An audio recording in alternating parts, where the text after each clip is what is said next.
morning, our group is on Unit 3 and it is about the Constitutional Convention. However, the questions we'll be focusing on are the powers of the President. My name is Emily. My name is George. My name is Maren. My name is Veronica. My name is Tucker. My name is Emmanuel. All right. You may begin. In Article 2, Section 2, and Section 3. Send the question. Yeah. Oh, I'm sorry. I apologize. It's all right. No problem. All right, so the question this morning reads as follows. Article 2 of the Constitution lists the powers of the President of the United States. Describe some of the powers the Constitution gives to the President. Give examples of how presidents have actually used these powers. Some of the opponents of the Constitution feared the President would become a king and a tyrant. Why did they think this? Do you think their fears were justified? And finally, are there any powers you would like to see added to the presidency? Are there any powers now granted to the presidency that you think should be omitted? Explain your answers. And with that, you may begin. In Article 2, Section 2, and Section 3 of the Constitution, it states the President's powers.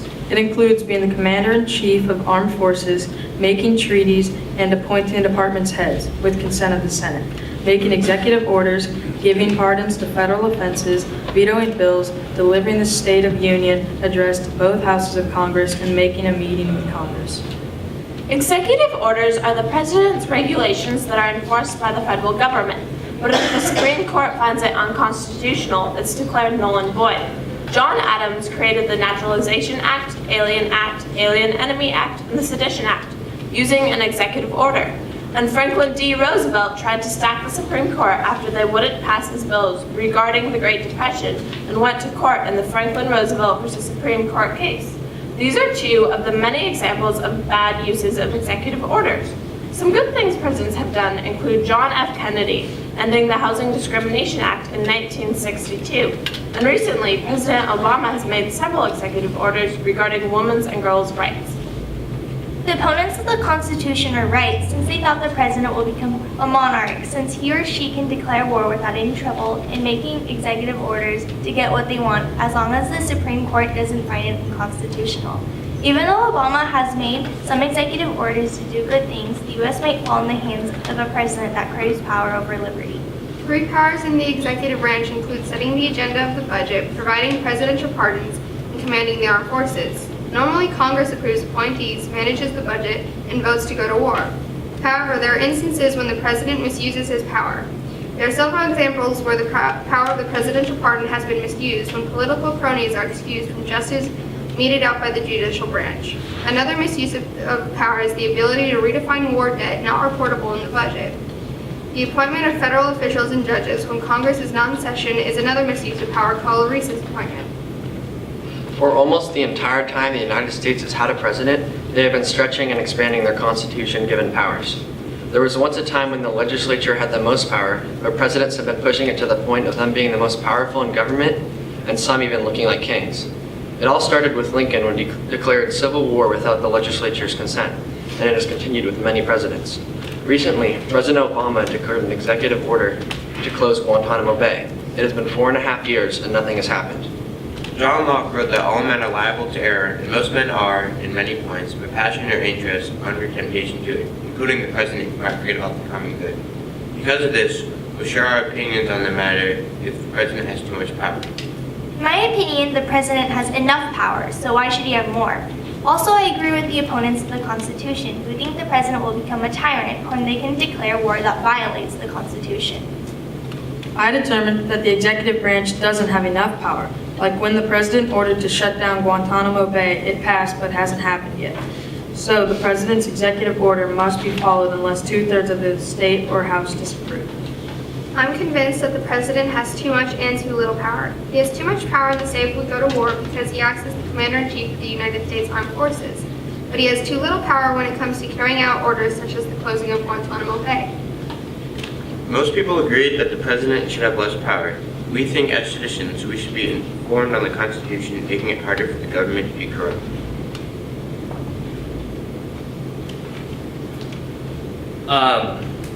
I guess I want to start out talking about war. I think our last official declared war was the Korean War? World War II, excuse me. And so I was kind of curious what you guys thought about how the president is the commander-in-chief, but does not have the power to declare war. Well, one of the things that when we were going over the wars that haven't been declared that we considered is that Congress has the power to determine the budget. And if a war or so-called invading of that country without calling it war doesn't have funding, then it's useless. You can't do anything. So we feel that Congress was given this power because they not only fund the war, but the president could take us to a war that we don't necessarily need to be in. They could injure our troops and our armed forces.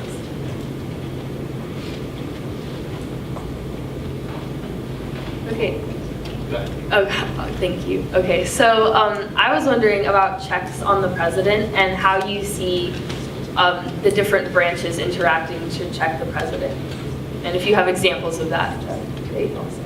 The legislative branch checks the executive branch because the president can veto a bill, but then the legislative branch can also like overturn the veto if 2/3 of them agree that the bill is actually could be a law and that it should be a law. And also to add to that, the Supreme Court can declare anything that the president does unconstitutional. One of the things I wanted to Emily's thing is the president at the end of a bill or that he's going to make a law, he can write in how he's going to enforce this. So by that, he has the power to kind of sway that decision. And so one of the things we went over when we were doing this, we feel that if he sways it too much, the Supreme Court and Congress should be able to look at it again and maybe decide how he should be enforcing this.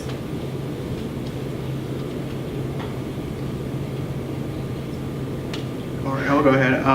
What impact did the framers' knowledge and experiences have on the creation of the executive branch?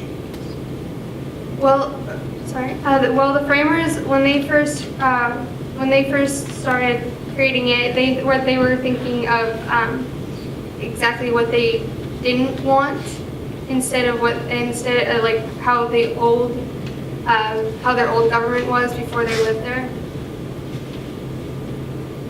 Also, they didn't want the president to have too much power because they didn't like kings that much, so that's why they overturned the king they had. And so they gave like limited powers to the president, but I think now the president has too much power, and that isn't right. Where do you think, if they gave the president very limited power, where did the power come from? Up until the president started to expand it, the legislature had most of the power. And that all ended with Lincoln when he repealed habeas corpus and declared civil war without approval from the legislature. The president's power has been expanding through every president, and it grows bigger and bigger.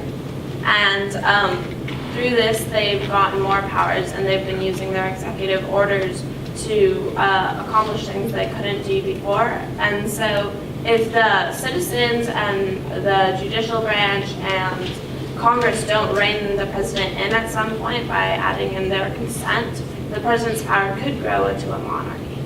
Has the judicial branch tried to stop the president? Yeah, because the Supreme Court can call a law unconstitutional, and so if the president passes an executive order that is unconstitutional, the Supreme Court can call it unconstitutional.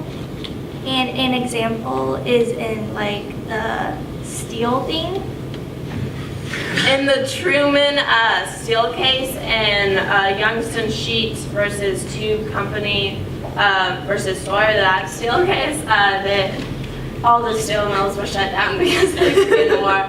This was an example. Afterwards, the judicial branch reviewed it and they declared it null and vain and unconstitutional. Years after our war with Japan in World War II, Franklin Roosevelt, he said that all Japanese citizens that were at least 1/8 Japanese had to go to the confinement camps also if they kind of looked Japanese. This was later gone over by the Supreme Court after 3 cases, and it was fined unconstitutional. So it seems like over time that the best way for a president to have expanded his power, especially in the 20th century, was through the use of executive orders. Now, one example you said, are we at time? Or, okay. I was just curious. So with the use of executive orders, you gave 2 examples in which the Supreme Court has ruled that those specific orders are unconstitutional. What could the legislature do to potentially check the president's use of those orders? I think that the president should have to go in front of Congress, and he should state why he's making this executive order and why he thinks it's important. The Senate can also call an impeachment, or House of Reps, I mean. A good addition in there, and the Youngstown Steel thing. No, it was a great where President Truman overextended his powers during the war. That was a good example too, and a good job catching that she didn't exactly know the name of the case. I gave it to her in 2 minutes. All right, so again, you guys had great spread of talking. You didn't there wasn't anybody that really talked too much or too little, and you had really, really great citations over a breadth of stuff. I really like that you talked about signing statements. That was a really great example of how the president, even though he's not really supposed to, kind of has expanded his power by saying, hey, I'm gonna do this with this law, not what he said to do.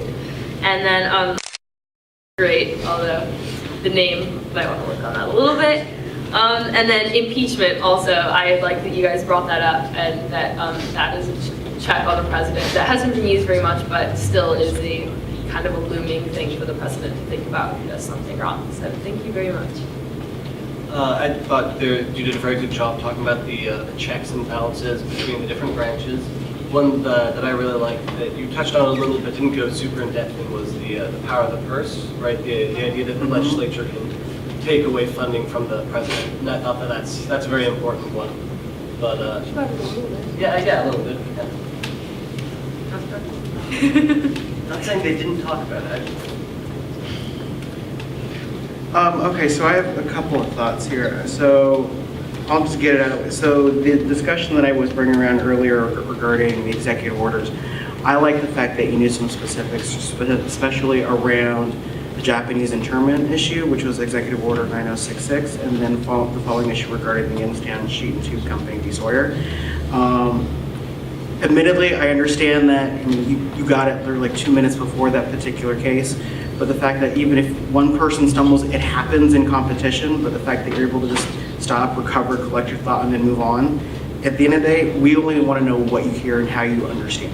And as far as I'm concerned, what you had to say was really important and spot on. Because we don't teach that case until you get on the Constitution team, and I thought the understanding of it was pretty solid. So don't beat yourself up over the presentation. The content is what matters, and the content is good. I think the specifics around your comments, Evan, your comments specifically around my issue around executive orders, and if the president's going to issue an executive order, you should present it before, give his justification why he should issue it and talk to the Congress directly. Because the president rarely ever does that. He issues an he or she will issue that order at he sees fit. And there's always this big legal question of to what scope can the president actually issue an executive order. And I was curious if I ask you this follow-up question, I don't know if you would know the answer to it. Does the power for is there anywhere in Article 2 of the Constitution that grants the president's powers? Does it say anything about the president's ability to issue executive orders? Actually, it doesn't state his specific powers in Article 2. I forget exactly what article it is, but it's not. Veronica, finish your thought. Oh, it's, or it does, Article 2, Section 2. What's it say there? It states some of the president's powers over the,